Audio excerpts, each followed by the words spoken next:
کروڑوں روپے کا حضرت کا نقصان ہوا تو کچھ بھی نہیں ہوا, آرام سے رات کو سوئیں. آپ کو پتہ ہے صدر ضیاء کے دور میں الائنس والے آئے تھے اور ان کی مزاربت کا کام شروع کیا تھا, تو لوگوں کے کروڑوں روپے لے کے غائب ہو گئے تھے وہ. تو اس پہ جن لوگوں کا نقصان ہوا نا, کوئی کو ہارٹ اٹیک ہوا, کئی برین ہیمریج سے مر گئے.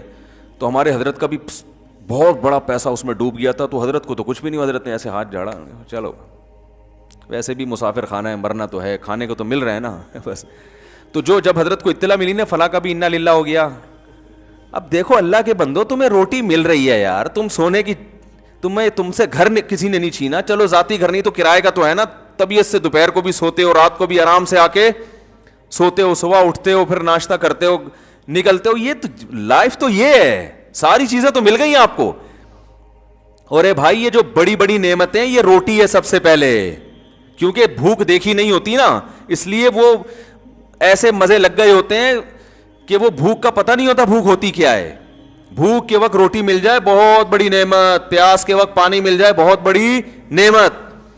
تو جن کو یہ نعمتیں ملی ہوئی ہیں وہ بار بار نعمتوں کا سوچ سوچ کے خوش ہوتے رہتے ہیں. اللہ تو نے مجھے رات کا کھانا بھی دے دیا, صبح کا ناشتہ بھی دے دیا, حالانکہ 2 وقت کا کھانا ضروری ہے, 3 ٹائم کا کھانا تو ویسے ہی موٹاپا پیدا کرتا ہے. لیکن اے اللہ تو نے مجھے ناشتہ بھی کھلا دیا ہے, اللہ تو نے مجھے لنچ بھی دے دیا ہے, اللہ تو نے شام کی چائے بھی دے دی, اس میں ڈبو کے کھانے کا جو مزہ ہے وہ میں نے کئی دفعہ سنا چکا ہوں نا مفتی صاحب سے, جو ہم نے لطیفہ سنا ہے, اللہ ڈبو کے کھانے کے مزے بھی تو نے ہمیں دے دیے. اور بھائی اب چھن گیا, ادھر ڈوب گیا, ادھر ڈوب گیا, یہ تو گریبیاں ہیں. گریبی نہ ملے کوئی ٹینشن میں آتا ہے.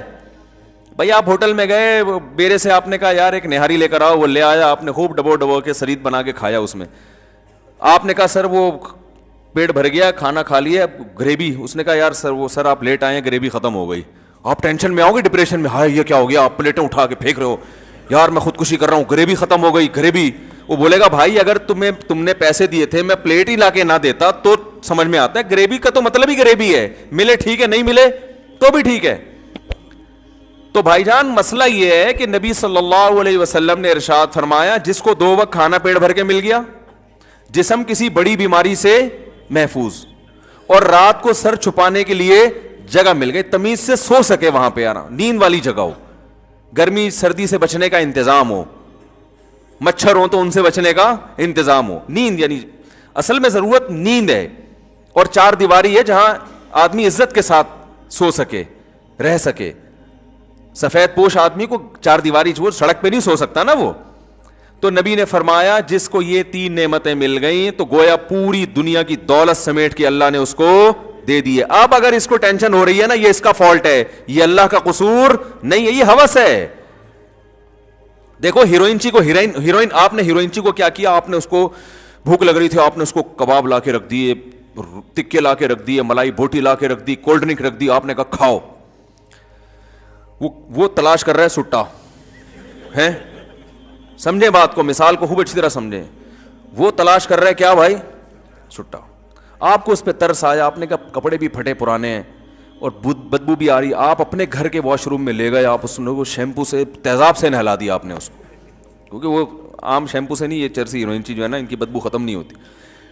آپ نے چلو تیزاب زیادہ ہو گیا, ڈیٹول سے نہلا دیا اس کو ٹھیک ہے نا, ڈیٹول سے نہلایا, سروس کروائی, خوبصورت کپڑے پہنائے اس کو. کیا ان چیزوں سے ہیروئن چی کو خوشی ہوگی؟ وہ تلاش میں یار چھٹا. تو آپ نے اس پر احسان کیا, پھر اس کی جیب میں آپ نے کچھ پیسے بھی ڈال دیے کہ جا بھائی کہیں دوبارہ رات کو ڈنر کی ضرورت پڑے تو میری طرف سے وہ شنواری میں کھا لینا جا کے, یا سلاطین میں کھا لینا, یا یہ کھا لینا. اب پھر بھی ٹینشن ہو رہی ہے, تو آ کے کہہ رہے سر پھر بھی ٹینشن ہے مجھے. تو آپ کہیں گے اب جو تجھے ٹینشن ہو رہی ہے یہ میرا فالٹ نہیں ہے, میں نے سخاوت کے دریا بہا دیے, اب یہ تیرا اپنا فالٹ ہے کہ تو نے ایسی چیز کی محبت دل میں پیدا کر لی جو چیز میں نے تیرے لیے پیدا نہیں کی ہے, وہ تیری ضرورت بنائی نہیں ہے, تو زیادہ مزے لینے کے چکر میں ہے. میں نے تو مزہ دودھ میں رکھا, شہد میں رکھا, روٹی میں رکھا, بریانی میں رکھا, اور تو نے یہ حلال مزوں سے ہٹ کے کہاں چلا گیا, حرام کی طرف.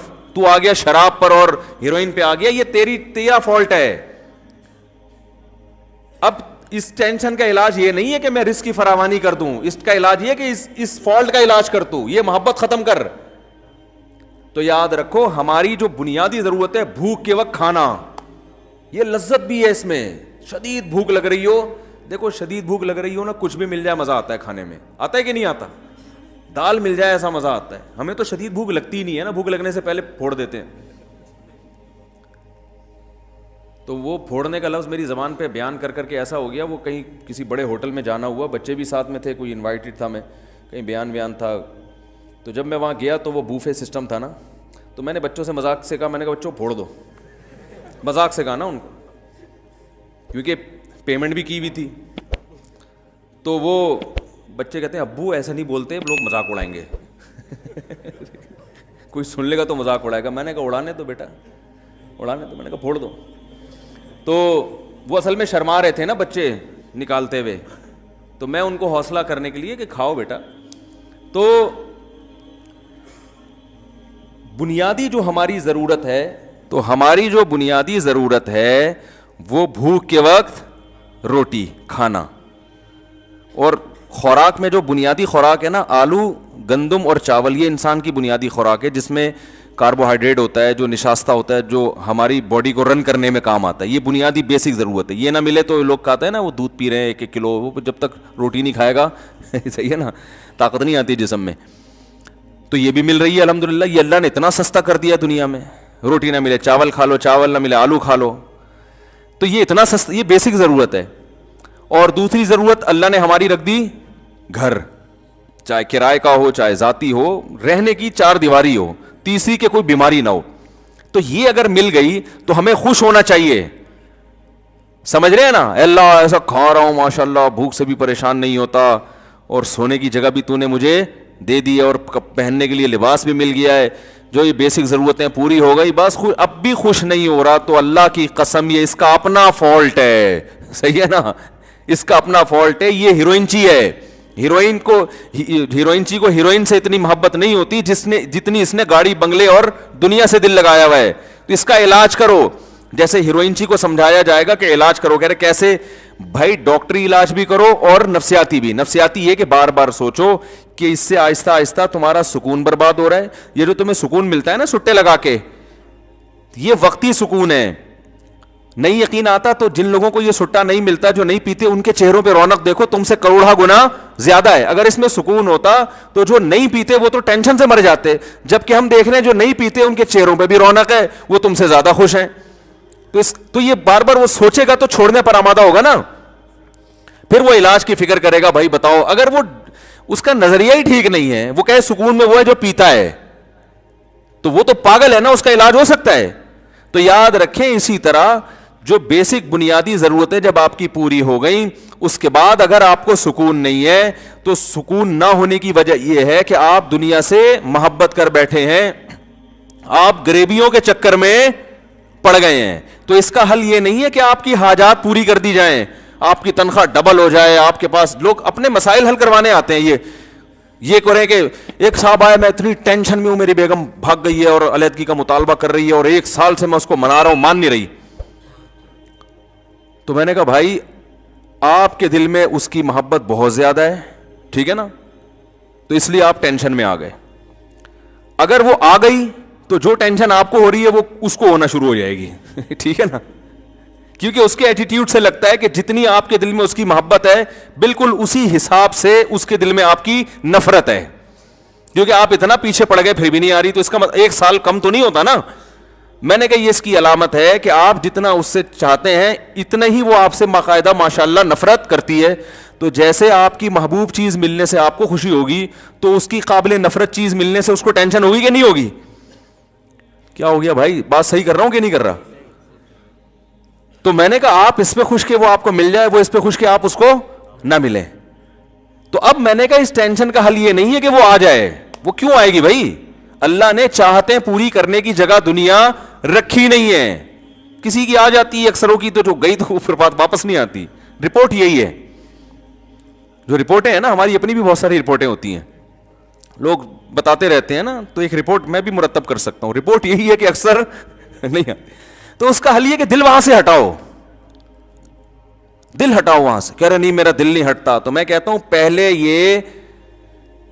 میں نے کہا پہلے یہ فیصلہ کر لو کہ میں غلطی پر ہوں, اور مجھے اپنے دل کا علاج کرنا ہے. پہلے مانو تو صحیح کہ میں غلطی پر ہوں. آپ تو مان نہیں رہے کہ میں غلطی پر ہوں. جو آدمی کہہ رہا ہے مجھے وہ چاہیے, مجھے وہ چاہیے, مجھے وہ چاہیے, جب ہیروئن سی کہہ رہا ہے کہ مجھے ہیروئن چاہیے, مجھے ہیروئن چاہیے بس, اب کوئی ہیروئن سی میرے پاس آئے کہہ رہا ہے مجھ صاحب ایک ہفتے سے سٹا نہیں پیا میں بہت ڈپریشن میں ہوں, آپ اللہ سے دعا کرو مجھے ایک پڑیا مل جائے. خدا کی قسم آپ اس مثال کو مذاق سمجھیں گے, لیکن دنیا میں ہو یہی رہا ہے کہ اپنی خواہشات پوری کر کے ٹینشن ختم کرنا چاہتے ہیں. سمجھ میں آ رہی ہے بات؟ کیونکہ غیر مسلموں سے یہی سیکھا ہے. غیر مسلم کہتے ہیں آپ کی جتنی خواہشات پوری ہوں گی آپ کی ٹینشنیں کم ہوگی. اگر میرے بھائی ایسا ہوتا تو اللہ نہ کرے معاذ اللہ سب سے زیادہ ٹینشن تو پھر نبی کو ہوتی, ان کی تو خواہشات ہی پوری نہیں ہوئی. 40 دن گھر میں چولہا نہیں جلتا تھا ان کا. یوسف علیہ السلام تو بےچارے ڈپریشن میں چلے جاتے, وہ تو آدھی زندگی تو ان کی جیل میں گزری ہے. یعقوب علیہ السلام کہتے ہیں اللہ ساری جوانی میرے بچے سے الگ گزر گئی, اب بڑھاپے میں بچہ مل کے کیا رہ گیا, 4 دن کی زندگی رہ گئی تھی. وہ تو یہ سوچتے نا. لیکن ہم دیکھتے پیغمبروں کی زندگیاں ٹینشنوں میں, مگر کوئی ڈپریشن کی گولی نہیں کھا رہے.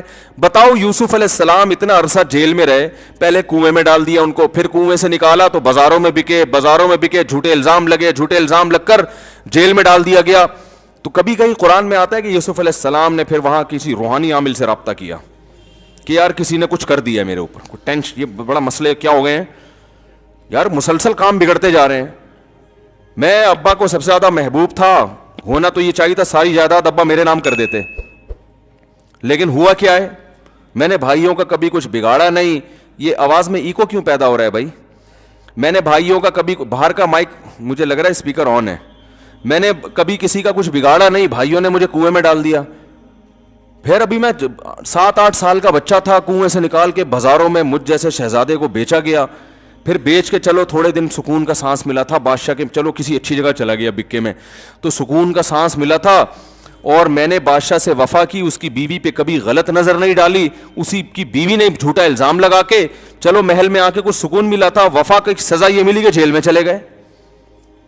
اور پھر جیل میں جب ہم گئے ہیں تو ایک آدمی کو میں نے خواب کی سچی تعبیر بتائی, اس کو میں نے کہا بادشاہ کو بتانا کہ مجھے جیل سے نکالے, تو وہ کمبخت جا کے بادشاہ کو بتانا ہی بھول گیا, کسی نے کچھ کر دیا ہے بیٹا. یہ تو بندش کے علاوہ کچھ ہو ہی نہیں سکتا, یہ تو بھائی 100% بندش ہے. کیا خیال ہے بھائی؟ اور اللہ کو میں ہی ملا ہوں ٹینشنوں کے لیے, میں ہی ملا ہوں اللہ کو, ساری جوانی اسی میں گزر گئی, سب کچھ, ایک دن بھی ٹینشن والی بات ان کی زبان سے نہیں نکلی. جب بات کر رہے ہیں ایسے پیارا کلام ان کی زبان سے نکل رہا ہے. جب اتنی ٹینشنوں کے بعد بادشاہ کے محل میں پہنچے نا, اور وہ دروازے بند کر کے اس کی بیوی نے زنا کی دعوت دی, کوئی اور ہوتا کہتا بھائی میں تو ٹینشن میں ہوں, میں تو کر لوں تو میرے لیے تو گنجائش ہے, مجھے تو یہاں نکاح کون کرے گا, اجنبی ہوں, ہے نا. لیکن کہہ رہے معاذ اللہ انہ ربی احسن مثوایا, میرے رب نے بادشاہ کے محل میں مجھے پہنچا کے ٹھکانہ دے دیا. میں تو کنویں میں گر گیا تھا, میں تو بازاروں میں بکتا تھا, تو اللہ نے بادشاہ کے محل میں پہنچا دیا, میں اس کی نافرمانی کیسے کروں؟ وہ اس پہ خوش ہو رہے ہیں کہ بھائی کھانے کو روٹی بھی کا انتظام ہو گیا اور سر چھپانے کی اتنی خوبصورت جگہ مل گئی, تو بنیادی ضرورت تو پوری کر دی نا. تو اب اس کا شکر کا تقاضا یہ تھوڑی ہے کہ میں برائی کی طرف جاؤں, یہ تو نہیں ہو سکتا مجھ سے. پھر جب الزام لگ کے جیل میں گئے ہیں, جیل میں جانے کے بعد جو 2 شخص آئے نا تعبیر پوچھنے کے لیے, تو ان کو پہلے دین کی دعوت دے رہے ہیں, ان کو خواب کی تعبیر کے بتا کے کہہ رہے ہیں کہ دیکھو ذالک من فضل اللہ علینا, میں نے سچی تعبیر جو تمہیں بتائی ہے نا یہ اللہ کا ہم پہ فضل ہے. حالانکہ وہ کہہ سکتے تھے اللہ کا فضل کہاں سے بھائی, دیکھو جیل میں پڑے ہیں یار بغیر کسی جرم کے بھائی. لیکن خواب کی تعبیر سچی بتا دینا اللہ کی ایک نعمت ہے نا, یہاں نعمت کو ہائی لائٹ کر رہے ہیں کہ بھائی یہ میری بنیادی ضرورت نہیں ہے کہ میں خوابوں کی تعبیر بتاؤں, لیکن اللہ نے میرے اوپر ایک الگ سے احسان کیا جو عام لوگوں پہ نہیں ہوتا. وہ احسان یہ کہ میں تعبیر بتاتا ہوں سچ نکلتی ہے بالکل. پھر آگے بتا رہے ہیں دیکھو یہ جو اللہ نے مجھے اتنا پروٹوکول دیا ہے, اتنی عزت دی, اس لیے کہ میں شرک نہیں کرتا, توحید پر ہوں, میں تبلیغ بھی کر دی ان کو. کتنے زیادہ, یعنی پھر جب جیل سے چھوٹے ہیں, جیل سے چھوٹ کے پھر ابا کو بلایا, ابا آئے اور سارے بیٹے آ گئے, تو پھر ابا سے بغلگیر ہوئے مصر میں نا, تو پھر ابا کو جو کہانی سنا رہے ہیں ماضی کی, اس میں ٹینشن والے سارے واقعات کو اسکپ کر دیا انہوں نے, ٹھیک ہے نا. کنویں میں ڈالنے کا تذکرہ کر ہی رہے, کنویں سے نکلنے کا کر رہے ہیں, جیل میں جانے کا تذکرہ نہیں کر رہے, جیل سے نکلنے. اذ اخرجنی من السجن, میرے رب نے اس وقت بڑا احسان کیا جب مجھے جیل سے نکالا ہے بھائی, کیونکہ بہت سے جیل میں جاتے ہیں نکلنا نصیب نہیں ہوتا. میرے رب نے احسان کیا مجھے جیل سے نکالا. اب چونکہ بھائیوں کو معاف بھی کر چکے تھے تو اب ان کو بھی آر نہیں دلا رہے کہ تم کمبختوں نے مجھے کنویں میں ڈالا تھا تو میرے رب نے احسان کر کے مجھے کنویں سے نکال لیا. جب معاف کر دیا تو اب کیا تذکرہ, من بعد ان نزغ الشیطان بینی وبین اخوتی, یہ سب کچھ اس وقت ہوا جب شیطان نے میرے اور بھائیوں کے درمیان غلط فہمیاں ڈال دی تھی, نفرت ڈال دی تھی. سارا جو برائی شیطان پہ ڈال دی ٹھیک ہے نا, بلی کس پہ ڈال دی, شیطان پہ. کیسا ظرف ہے بھائی, لا تثریب علیکم اليوم, کوئی گناہ نہیں ہے, معاف کیا جاؤ یار, بس مقدر تھا, اللہ نے ایسے ہی بصر کا بادشاہ بنانا تھا, نوازنا تھا, ہو گیا. اور اذ وجاء بکم من البدوی, اے میرے ابا اللہ نے آپ پر احسان کیا, گاؤں سے نکال کے آپ کو شہر لے آیا, ساری نعمتیں بیان کریں. ایک دفعہ بھی نکال کے ابا وہ سفلی ہو گیا تھا, وہ فلانا جو ہے نا بنگالی بابا, وہ بنگال کا جادو جو لکھے ہوتے ہیں نا, وہ میں اس کے پاس گیا تھا تو یہ ہوا ہے, وہ جو بابا بیٹھا ہوتا اس کے تو وارے نیارے ہو جاتے. حضرت یوسف علیہ السلام نے بیان کیا, اللہ اپنے والد سے کہا جا بکم من البدوی, اللہ آپ کو گاؤں سے لے کر آیا, دیہات سے لے کر آیا. کیسا صبر, کتنے آرام سے اس غموں کو, اس لیے کہ بھائی یہ تو دنیا میں جو بنیادی ضرورت کی چیزیں تھیں وہ تو بہرحال مل رہی تھی. خواہشات پوری کرنے سے کبھی بھی سکون نہیں ملے گا. خواہشات پوری ضرور کریں, ہوس نہ کریں, پوری ہو گئی اچھی بات ہے, گریوی مل جاتی ہے خوش ہوتا ہے آدمی, چلو یار روٹی بیوہ ہو گئی تھی, روٹی بیوہ ہو جاتی ہے نا وہ, تو اب چلو یہ دبو کے کھا لیں گے روٹی بھی. گریوی کا جو فلسفہ ہے وہ یہ تھا کہ روٹی بچ جائے, ضائع نہ ہو جائے نا, اور نہیں ہے تو کوئی بات نہیں, کھا تو لیا نا ہم نے, تو بنیادی ضرورت تو پوری ہو گئی. اب ٹھیک ہے, لوگ کیا کرتے ہیں, فلاں کے پاس ایسا, فلاں کے پاس ایسا, تو بھائی فلاں بھی مر کے ختم ہو جائے گا تھوڑے دنوں میں, ٹھیک ہے نا, بڑے بڑے آئے مر کے چلے گئے, قبر میں آپ کی اس سے ملاقات ہوگی, ایک ہی کنڈیشن میں ہوں گے دونوں. جس نے بنگلہ بنا لیا, جو کرائے پہ رہ رہا ہے, مرنے کے بعد قبر میں الیک سلیک ہوگی برزخ میں, ہاں بھائی اب کیا ہے, کہے گا بھائی میری بھی جیب خالی, تمہاری بھی جیب خالی, تو فیوچر دونوں کا ایک جیسا. آپ کرائے کے گھر میں رہ رہے ہیں, آپ کو پتا ہے فیوچر میرا ایسا ہے کہ بحریہ ٹاؤن پہ 6 بنگلے مل جائیں گے مجھے, خوش ہو گے نا آپ. اور ایک اپنے گھر میں رہ رہا ہے, اس کو پتا ہے کہ فیوچر ایسا ہے کہ میں یہاں سے نکال دیا جاؤں گا, تو خوش کون ہوگا, فیوچر کو دیکھ کے. تو فیوچر ہم سب کا ایک جیسا ہونے والا ہے, ٹھیک ہے. تو کسی کی ترقی سے نہ تو جلنے کی ضرورت, نہ ٹینشن میں آنے کی ضرورت. ترقی ہے یہ ترقی کے بعد پھر تنزل ہے, مرنے کے بعد بالکل ایک جیسے.